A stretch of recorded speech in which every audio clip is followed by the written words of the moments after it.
Hello, my name is Scott Clark, and I'm a student at Rockford University pursuing a master's degree in urban education.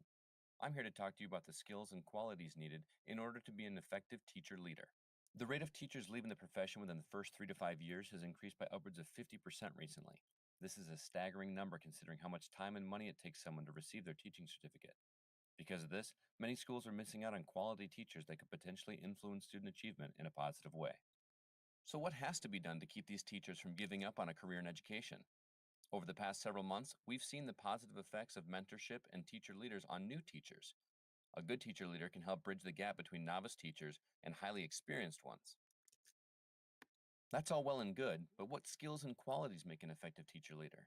What kind of person will it take to make the transition from teacher in training to expert educator while also influencing student achievement and encouraging teachers to remain in the profession?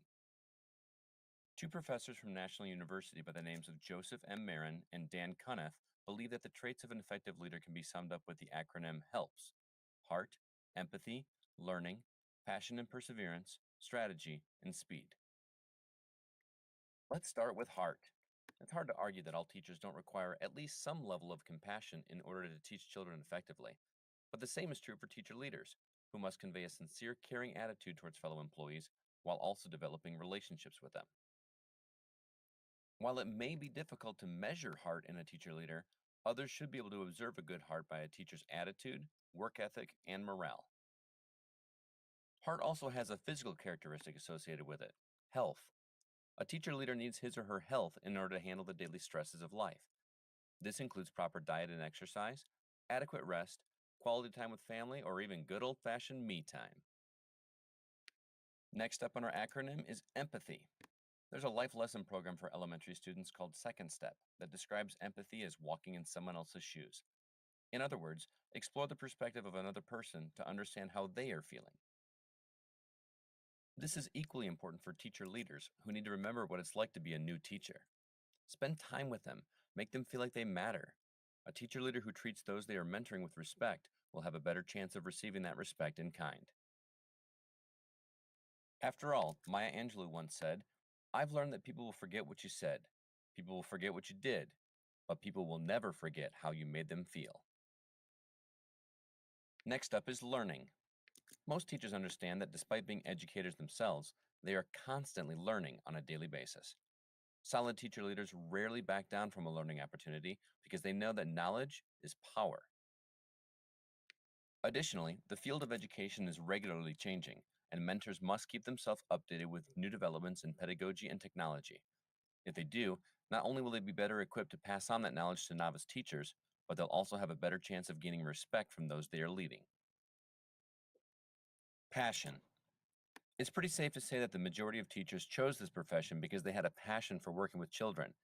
In some instances, a teacher leader may have less time in the day to spend with kids, but Marin and Cunneth make it clear that carving out time to interact with kids is critical to keep the fire alive.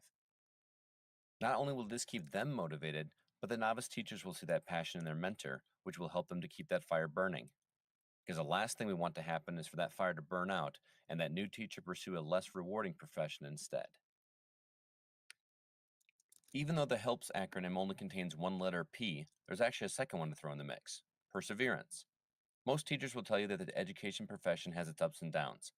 Since teacher salaries aren't nearly as rewarding as other white collar careers, the emotional valleys can be a trying time for a lot of teachers, especially when they're just starting out. Good teacher leaders ride the storm when times are tough, which sets a good example for the novice teachers they are leading. Hannibal Smith from the A Team is most remembered for his famous quote, "I love it when a plan comes together." While educators are far from mercenaries for hire, planning is critical in this career. Teacher leaders must have a firm grasp on their building or district strategy for leading new teachers in the field of education. Not only that, but they should be adept at developing their own strategies when working directly with novice teachers, so they in turn become better planners. If you think about it, a good portion of a teacher's job, lesson planning, is all about strategy. Finally, speed. It's no secret that educators have to be able to work very quickly, and this goes for teacher leaders as well. Novice teachers who observe their mentor work at a high speed pace should be less likely to fall into a trap of lethargy. Confidence is a major factor in this case.